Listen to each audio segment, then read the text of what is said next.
Always a distinct pleasure to welcome a good friend of mine, a man I've talked to many, many, many times over the years. If you want to know what's going on with the 49ers, you got to check in with Matt Barrows of The Athletic. Season's getting going, camp underway, everybody's reporting almost.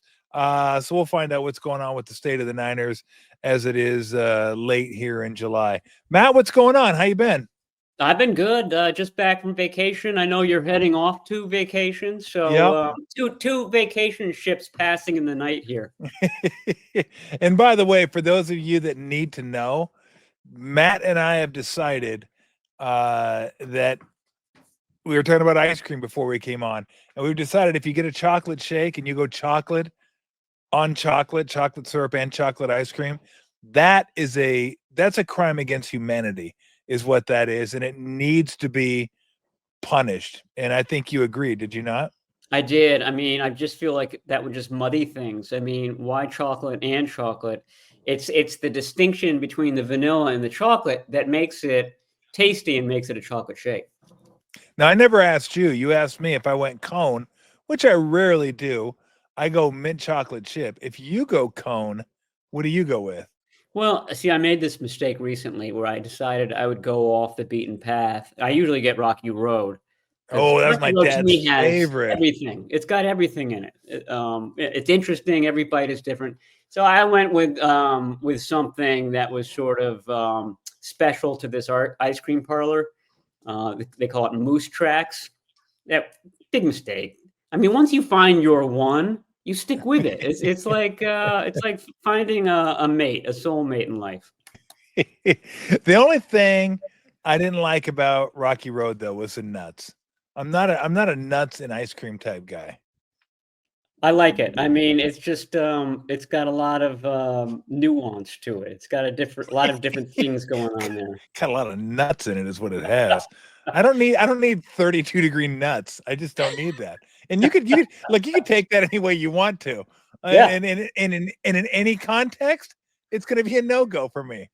And Well, there are a couple of contexts where it's a no-go for me, but ice cream, it's a go. It's a go. Yeah, the marshmallow is a little bit, but yeah, my dad, huge Rocky Road guy, and I'm surprised I'm not more of an ice cream guy because my dad loved ice cream. He would have a bowl, not every night, but probably 3 or 4 times a week. And this is back probably what in the 70s, early 80s, where your ice cream choices weren't like 5,000 different flavors. It was, Rocky Road, mint chocolate chip was back there. He liked pistachio. He was a big pistachio ice cream guy. Then you had your Neapolitan, your chocolate, vanilla, and strawberry all put together.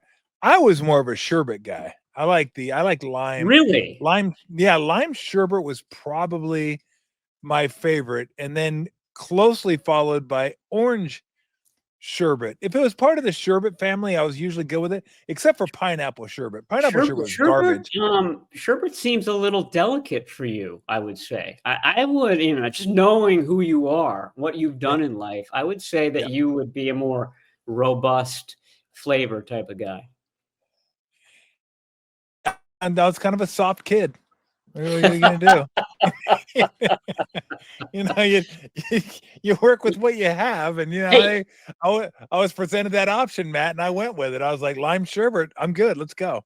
your dad tried to make you a Rocky Road guy, and you He just did. insisted I like sherbet, and eventually he was okay with that, and that's Yeah, fine. I think it was well. He tried to make me a lot of things, and it's funny because my dad was very good with his hands, very mechanical, could fix stuff. Anytime something was fixed, he could get it done. Partly because he was good at it, partly because he was cheap too. And he's like, I ain't paying anybody to do this crap. I'll do it. I'll do it myself. My mom tells the story how he took the entire washing machine apart to find out where this sound was coming from, and says, I'm not going to pay them. I'll do it. So he takes the whole thing apart and put it back together, and it worked. No sound. Sound was gone. Feeling pretty good. There's only one problem. There was one part left on the ground. That's never a So good like thing. he made it work, but it skipped me. And went to my son Weston, who's a mechanic, auto mechanic, and he's really good with his hands. Something that I wish I had, I don't like. I just hand me the wrench. What wrench? The 5/8. What are you talking about? I don't know what you're talking about. So Anyway, that was my dad. Yes, and Rocky Road fit him, and lime sherbet fit me. So there you go. All right, let's get to the Niners. Well, that's something you should do with the Niners. Ask them, see if you can find a lime sherbet guy on the Niners. Let's talk about where they're at. Let's talk about Jauan Jennings first and foremost, because I thought the Niners is like, oh wow, a noise-free offseason. This is so great. Not quite the noise-free offseason they're hoping for. What are your thoughts on that, and what's the latest with Jauan Jennings? Well, my thoughts are that, his two teammates have provided a perfect plan of attack. Debo Samuel, Brandon Ayuk, the squeaky wheel gets the grease approach has been good for them. And I remember last year, my colleague Mike Silver asked at the very beginning of training camp, this is when Brandon Ayuk obviously was working on a new deal, but he reported to camp. And Silver asked Kyle Shanahan, what would you rather have, a hold out or a hold in? And Shanahan quickly answered, a hold in. It means that, the guy's in the building. He's got the camaraderie with the teammates. He's there for the meeting, et cetera, et cetera.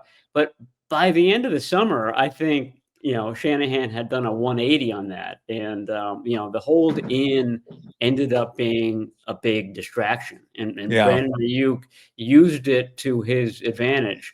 I don't know if that's what Jauan Jennings is planning, but he showed up yesterday. He passed his physical. John Lynch said he expects Jennings to be on the field tomorrow when the first practice begins.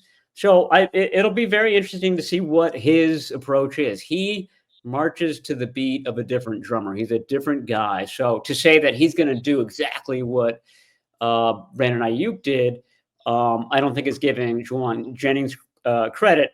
I just don't know what that is, how he's going to approach it.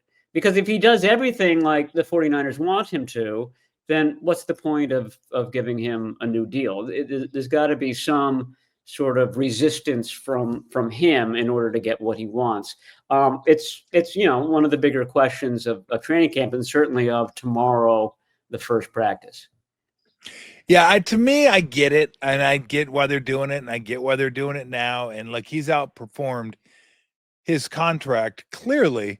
Of course, as I pointed out to more than one person when they said, well, he was their number one receiver, I go, yeah, he was the number one receiver on a 6-win team. So that doesn't mean as much as being a number 2 on an 11-win team, or maybe even a number 3. But my guess is they'll give him some more guaranteed money, make him happy, give him like guaranteed money, in the $15-20 million range, something like that.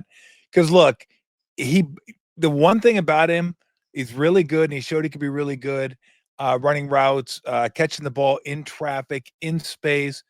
He blocks his ass off, and they're going to miss that physicality that Debo Samuel took with him to Washington. So to have him out there, not only a willing blocker, but a vicious blocker, and Shanahan demands that out of his receivers. He's going to get what he wants. It's just a matter of what it is, but they need him. They need him in the passing game. They need him in the running game. I agree with you, and I forget whether it was John Lynch or Kyle Shanahan today said as much. He's exactly what they want.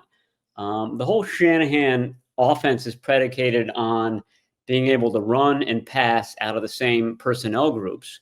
So you get Jauan Jennings in there, and you get him playing in the slot, which is where he does a lot of his damage. And he blocks like a tight end. I mean, it's like having an extra tight end out there if it's going to be a running play, or if it's going to be a short play to a Debo Samuel or whoever is in that Debo Samuel role. And then his third down catch percentage is ridiculous. And the point with Jauan Jennings is he doesn't have to be open to throw to him. There have been cases, I just remember a photo from last year where there's a Rams player in front of him, between him and the ball is right here in front of the Rams defender's hands. And at the end of that play, Jauan Jennings had the ball in his hands, and he had a first down. And that just creates a huge amount of trust with the quarterback. Jauan Jennings, he doesn't get open like some of these other guys do. He doesn't really need to get open like some of these other guys do. He's a perfect complement to Brandon Ayuk, and the 49ers believe that Ricky Pearsall is going to be an Ayuk type of guy where just does a good job against man coverage, does a good job creating space.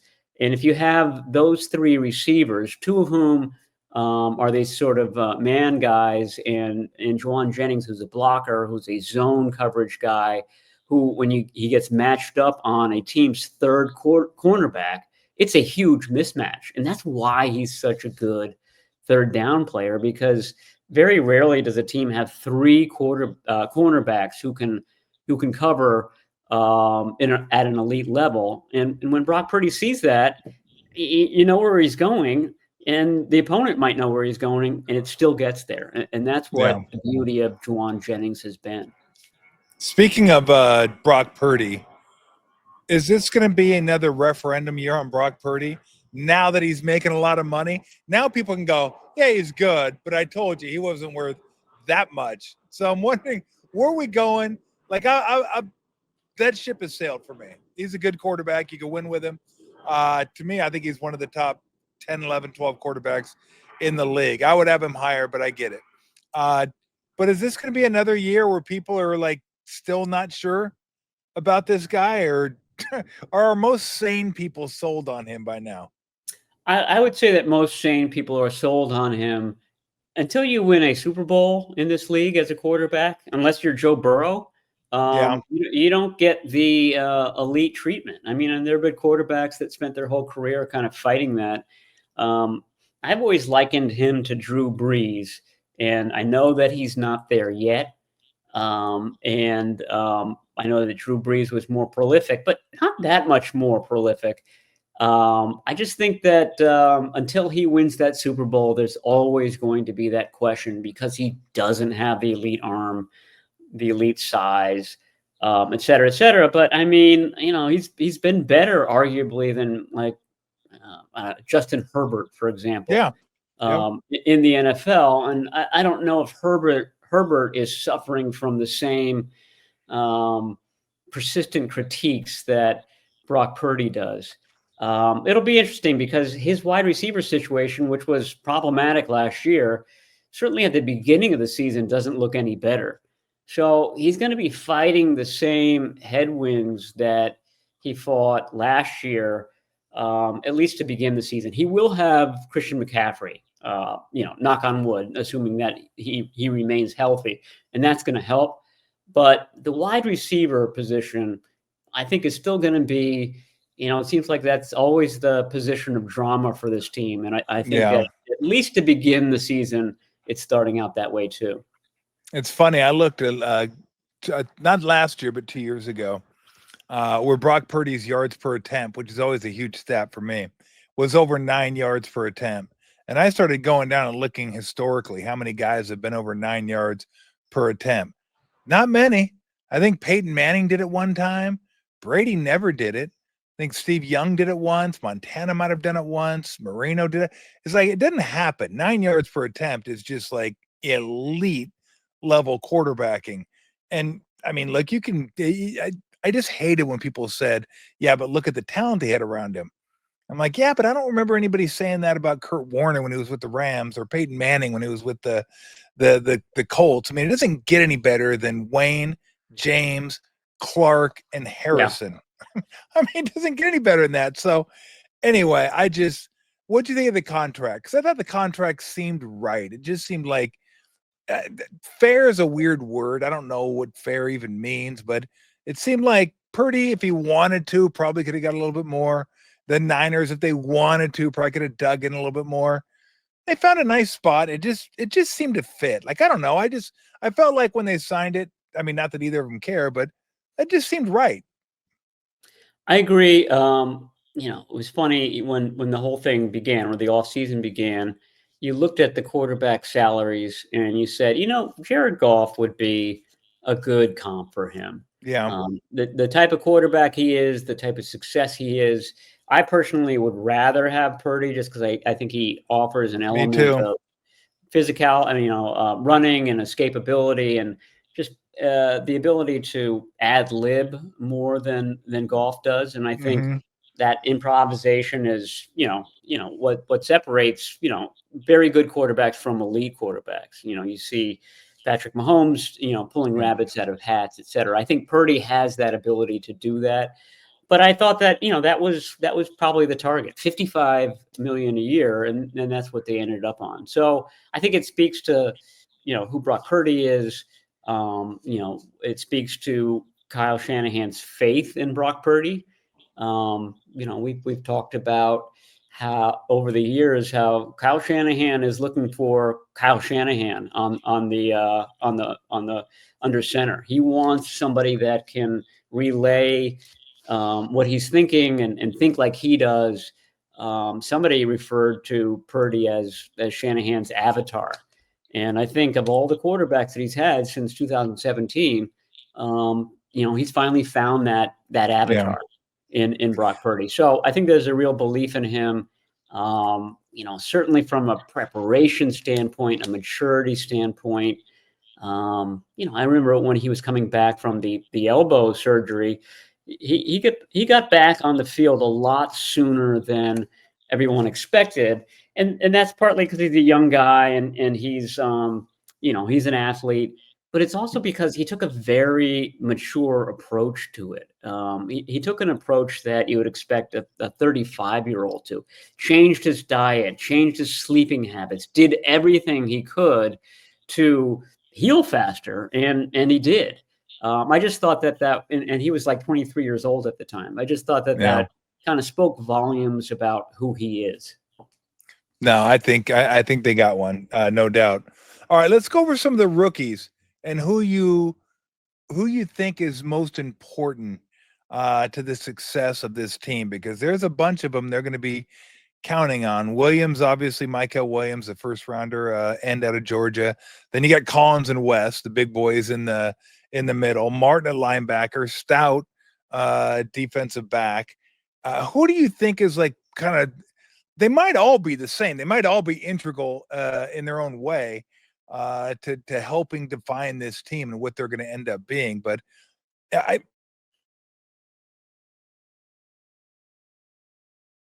be the hopes of what these guys may become. I mean, I think that Nick Martin is interesting because Mm-hmm. if he won that weak side, that Dre Greenlaw role, he would be an every down player. And if we Yeah. learned anything from last season, it's how important that position is and how important Dre Greenlaw was. I will say that I thought D. Winters, who's also vying for that role, had a really good spring. And so I think that'll be probably the best competition on the team this year. Nick Martin versus D. Winters for that weak side role. And whoever loses, quote unquote, loses that will be the strong side linebacker. So that guy won't be an every down player, but he'll still get on the field. So it makes sense that it's D. Winters to begin the season. He's had some injury issues over the years. Can he stay healthy? I think that's probably his biggest hurdle this year.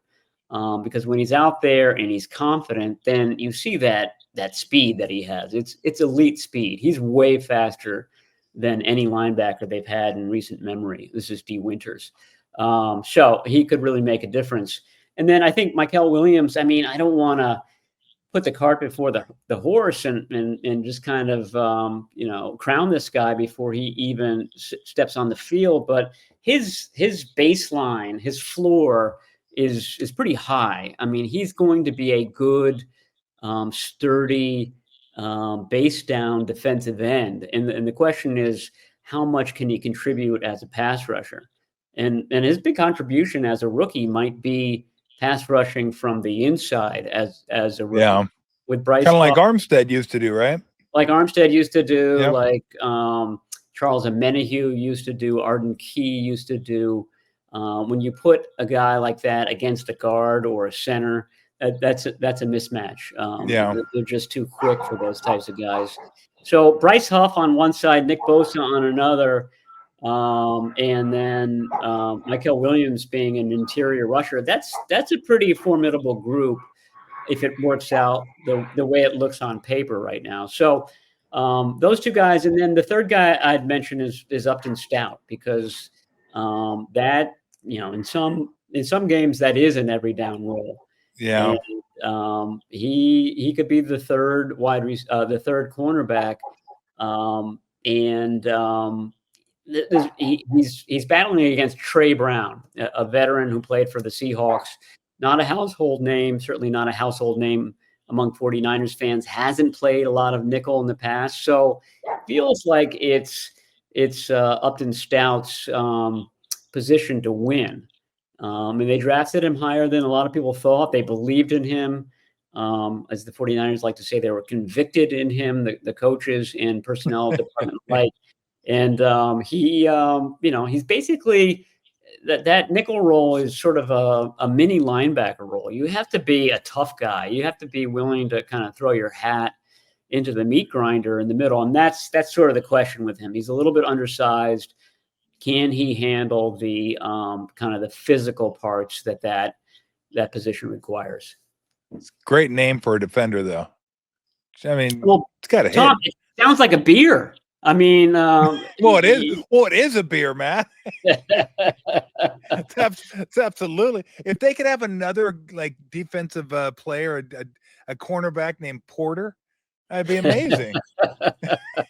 and that shouldn't be that hard to find a Porter out there. Have a Porter and a Stout. Oh yeah, that's what I'm talking about right there. Make up their own beer, their 49er beer.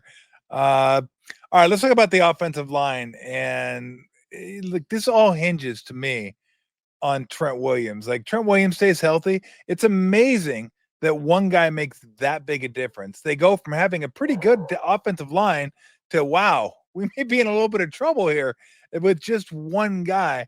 How much in your mind hinges just on him being on the field to take the load off, a little bit of the load off everybody else? For sure. I mean, you miss Trent Williams, and there's a huge domino effect where other people have to play other positions, guys who aren't obviously as good as Trent Williams, but just aren't as well versed at offensive tackle.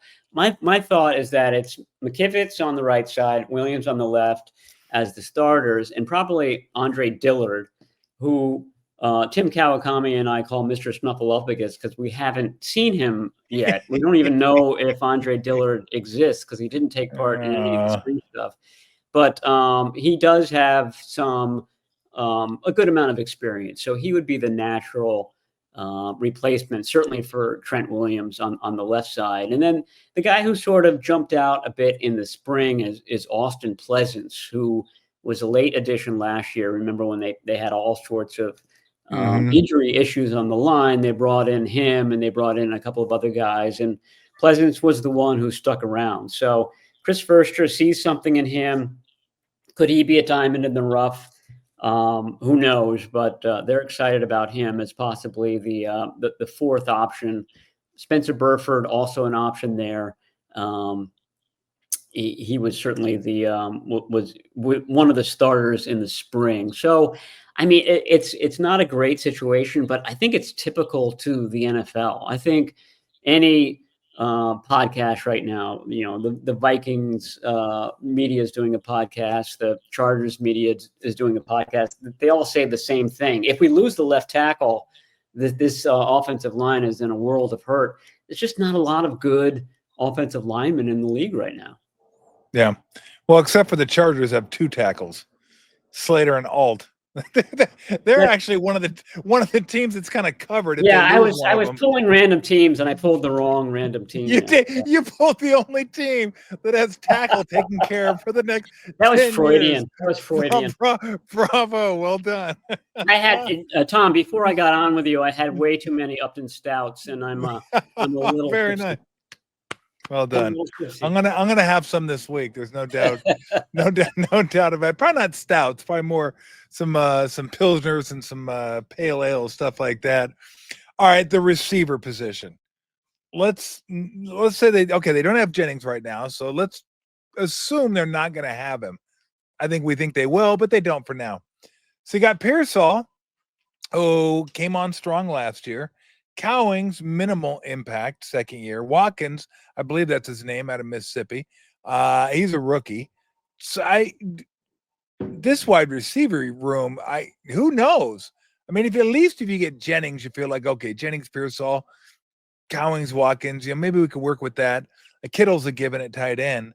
And I think it fits together really nicely once they get Ayuk back. And I was going to ask you about him in a minute, but thoughts on the wide receiver room? Because it just, oof. Well, that's a little scary. It's the biggest question mark on the team right now, or the biggest position group question mark. Demarcus Robinson is a good option. The guy, yeah. But he's going to be probably suspended to begin the Yep. season. Earlier this month, he pleaded no contest to a DUI charge in Southern California when he was playing for the Rams last year. So you begin the season without Ayuk, likely, without Robinson, likely. You're beginning training camp without Ricky Pearsall, who's been injured quite a bit. But I agree with you, who came on strong at the end of the year and significantly who worked out with Brock Purdy in the offseason. I thought that was, a smart move by both guys to kind of work on timing and, body language and all that stuff.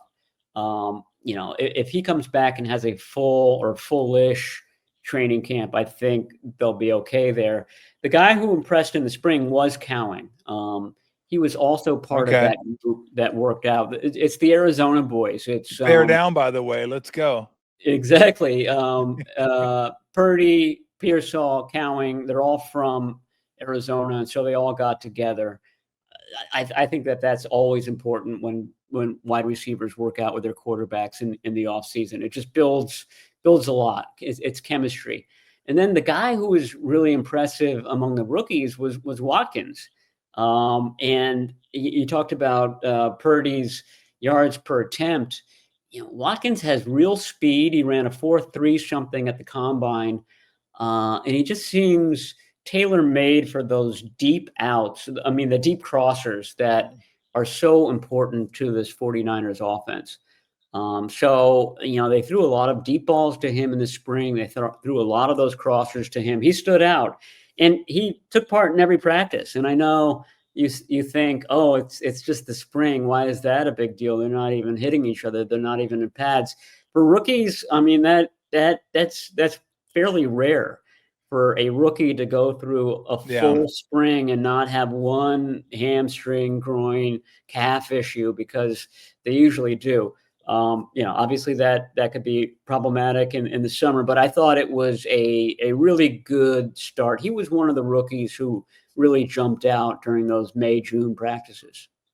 How important is Isaac Guerendo's second year? And mainly I say that because if he can be a guy who can be trusted, that gives McCaffrey a little more rest. They don't really have to push him, which I wouldn't think they'd do early on, but hey, you're coming off a season like last season and you want to win a game. You want your best players out there. You may push them a little further than you want to, unless Guerendo is a guy you feel like, hey, I could trust this guy to go out there and get the job done. How important is he going to be so McCaffrey doesn't have to shoulder a huge load?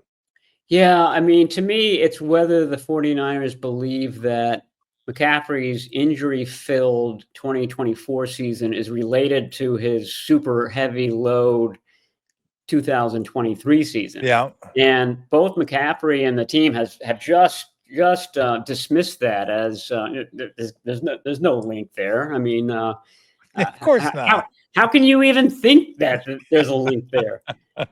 So, I mean, remember in 2023, Jordan Mason, who was the backup at the time, was really good preseason. He was running over guys and seemed like, the ideal closer to bring in. You're up by 14, 17 points in the second half. Bring in Mason. Why don't you just rest Christian McCaffrey? They didn't. And that was a big hue and cry from the fan base throughout the year. So my point is that, Guerendo's good, and actually Guerendo can do some things that Mason couldn't.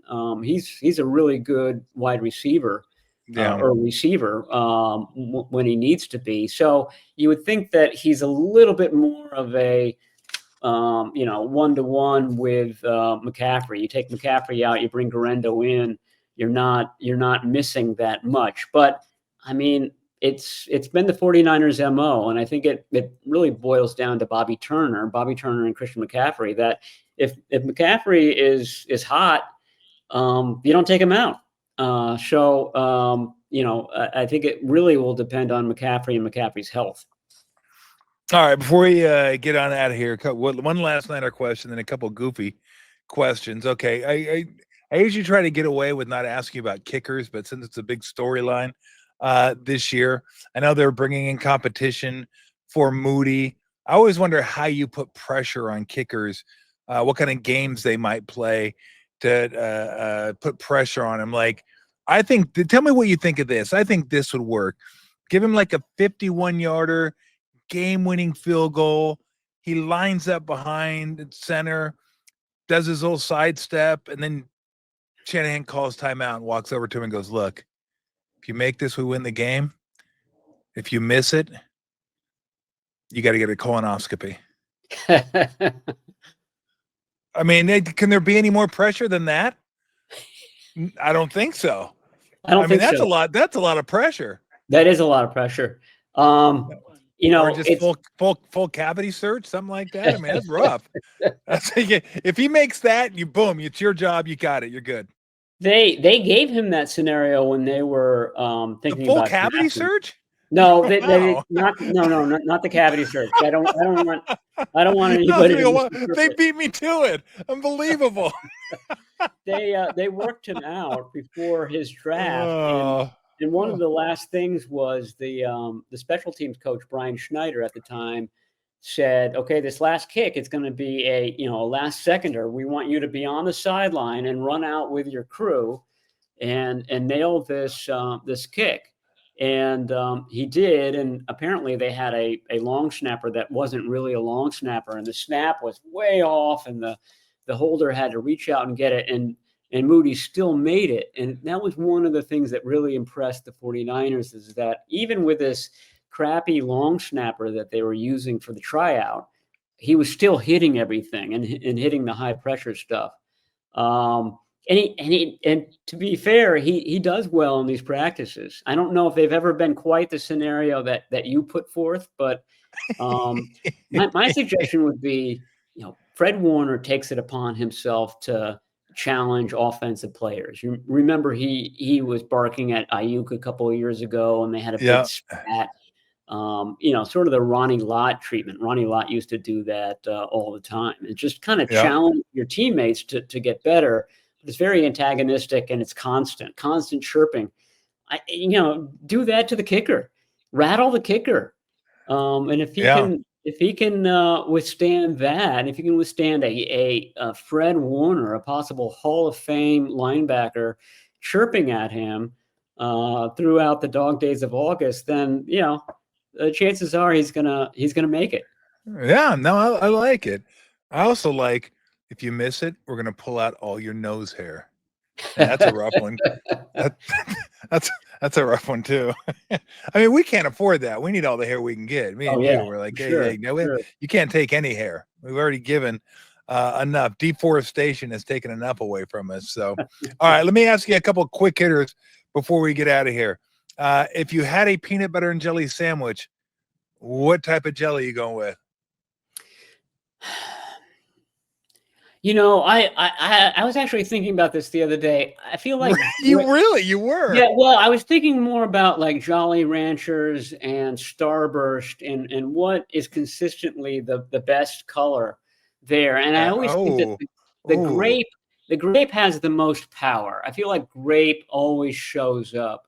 The grape is like the offensive line of the flavor world. So I would go with grape. God, that's so disappointing.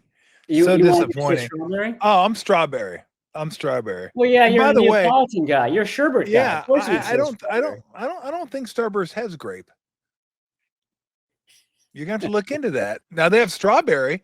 That's like the big flavor on Starburst. I think the original Starburst is strawberry, cherry, lemon, and orange, and then they have the tropical fruits and everything. It was funny because my wife, and I should have known better, this joke did not land. Although I defended, I thought it was a great joke. we were talking about grape jelly and strawberry jelly, and they all like grape jelly. I go, you guys, you're all hooligans. You kidding me? Like, it's strawberry jelly. It's not grape jelly. Get out of here. You And she married the goes, right well, woman. Yeah. yeah. She goes, well, we looked it up. She looked it up. She said more people said they prefer grape jelly than any other jelly when it comes to making a peanut butter and jelly sandwich. And I said, yeah. And more people voted for Trump too. What's your point? I should know better. The joke didn't land. I mean, it didn't. I thought I still defend the joke, but anyway, I just like, okay, that's it. I've learned my lesson for the 17th time, which I probably won't. Nah. Again, I can't help myself, Matt. When I feel like it's a good joke, I gotta go with it. I gotta go with my gut on that one. Okay, so you would go with the red popsicle in the popsicle assortment. What popsicle do you go for? Oh man, like if it's an otter green, pop. You got green, you got orange, you got purple, and you've got red. Which are you choosing? If the red's cherry, I'll go red. Then orange. If the green is green apple, that's last. I'm not a green apple. Yeah. Okay. Not a green apple candy guy. Agreed. So yeah, I don't like green apple Jolly Ranchers. I don't like green apple literally anything when it comes to candy. No, my favorite candy flavors are orange, lemon, lime's fine. If it's a lime popsicle, I'm on board with the lime popsicle. I might even move that up to number 1 if it's one of those like real fruit lime popsicles. I can definitely get down with that. But yeah, grape candy, no thank you. Grape popsicle, no thank you. I just never been a grape guy. I'm not a wine guy, so just something about grape. My buddy's off camera. He goes, "What about Gatorade flavors?" Nah, grape, no. But I would go lemon lime on Gatorade flavors. I don't know about you. Yeah, that's usually the go-to. Either that or the orange on Gatorade. Yeah, or something ice, because there's like 900 ice flavors in Gatorade now. Okay, if you're gonna have a soda, which one would it be? I've always been a Coke guy. I like Coke. I'm trying to think of an interesting answer to that. Coke, Diet Coke. Those are usually my go-tos there. Cactus Cooler? I'm sorry? Cactus Cooler? Is that like Muhammad Ali, Catches Clay? Catches Cooler? You've never heard of Cactus Cooler? No, I never heard of it. Oh, really? Yeah, then look it up. Cactus Cooler. I will tell you, and this is odd because I'm not usually a fan of pineapple candies, but Pineapple Crush. So Orange Crush, everybody knows Orange Crush, and there's Grape Crush too, but they have Pineapple Crush. I don't even know if they make it anymore, but I love Pineapple Crush. I think it only has like 4,000 grams of sugar in it. But yes, check out Cactus Cooler though. Give that a whirl. Just a side note, I was on a flight yesterday coming back from vacation, and the young woman next to me knocked over an entire Coke onto my computer and lap at the beginning of a 5-hour flight. So I had a long time to think about Coca-Cola and sodas and the sugariness of it all. All right. How do you like your steak cooked? I like my steak cooked. I wouldn't say bloody, but just beyond bloody. I definitely so medium rare. Well, I'd say even a little bit more rare than medium rare. Okay. Yeah. Wow. Yeah. Look at you. You're like Hannibal. You're dripping. Well, the joke is that if you go to a steakhouse and you order a rare done steak, then they will dig around for the worst steak that they have because it's just going to taste as good as the best steak when it's been overcooked. So yeah, that's my principle. Yeah, I'm a medium rare guy. I don't want to go. I was like you. I used to go a little bloody, but as I've gotten older, not so much. But medium rare is still. My dad used to get well done every once in a while, although he went back down to medium as he got older, which I found interesting. And I was like, why don't you just eat leather? Hey, what are we doing here? Why are you having a steak and I got to cook it? I'm cooking all the damn flavor out of it. And he just looked at me and shut up, boy. That's how I like my steak. And so I shut up. Do you ever go off script and order lamb at a steakhouse? I I'm the biggest hypocrite when it comes to like meat. Cause I'm like, oh, I'll eat like a cow, but a cute little lamb, oh, I can't eat a cute little lamb. Pig, yeah, I'll have pig. Even like I was at a wedding 2 days ago and they had goat, and I was like, oh god, that seems weird. Like goat. It was like a Bosnian wedding. Great people. I mean, that's one of my son's best friends. But I was like, I don't know, goat, and I don't know why I do that to myself. Like, what's the difference between a goat, a lamb, I guess because I'm used to eating cows that I don't give it much thought. But when it's a lamb, I know. Do you eat lamb? I don't eat lamb. I like lamb, yeah. But this reminds me of the diner scene in Pulp Fiction when John Travolta and Samuel L. Jackson are debating whether you eat pigs or not Oh, because the filthy it's a filthy animal. Well, by that reasoning, a dog's a filthy animal too. in it. When John Travolta's like, sort of $5 milk shake, that's a pretty fucking good shake. He's got the glazed look in his eyes. I'll leave you with this. You can answer this one for me. I'll be forever in your debt. How in the hell is it that mint jelly only goes with one thing? Lamb. No one makes a mint jelly and peanut butter sandwich. No one uses mint jelly on anything that you would use grape jelly or strawberry jelly on.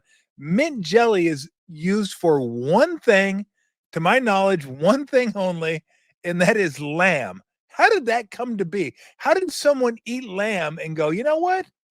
This could really use some mint jelly without mint jelly ever existing because it's not used on anything else. Yeah, that must have been a thing in I'd say, the Victorian age, and then it just became canon that if you serve lamb, you're serving it with mint jelly. Ham. Do you serve mustard if you ever have ham at the table? Yeah. Yeah, But that's huge sort of, mustard guy ham on with a hot ham. dog. I mean, ham on a hot dog, mustard on a hot dog, mustard on ham. But you're not putting mustard on anything else at dinner time as well. Yeah, That's I the put only. mustard That's on. the only I put mustard on comparison. hamburger. Oh, really? I put mustard and ketchup on corn dogs and hamburgers, but On hot dogs hamburgers. only mustard. Yeah, go figure. But yes, absolutely, mustard goes on ham. Usually, I'd like it to be Dijon if I could. Oh yeah, for sure. And well, think. I mean, what do you use horseradish on? I mean, that's Yeah. about the only thing you've ever used horseradish There on you go. is like a roast beef or something like that. Unless you got Arby's sauce, which is fantastic to put on the Arby's sandwiches. The horsey sauce.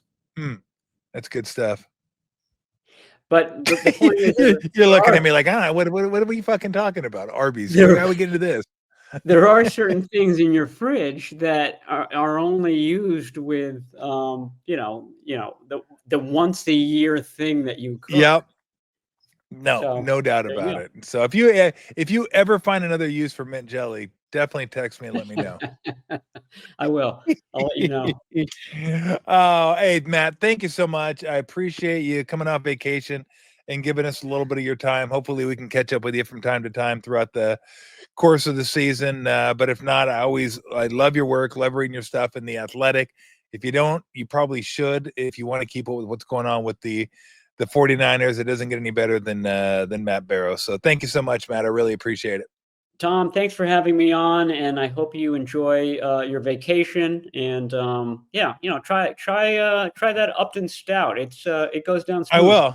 I will. Make sure you say goodbye to the bunny before you leave. Bye, Bunny. See you, Matt. Bye. See you, Matt. Have a good one. All right. Thank you.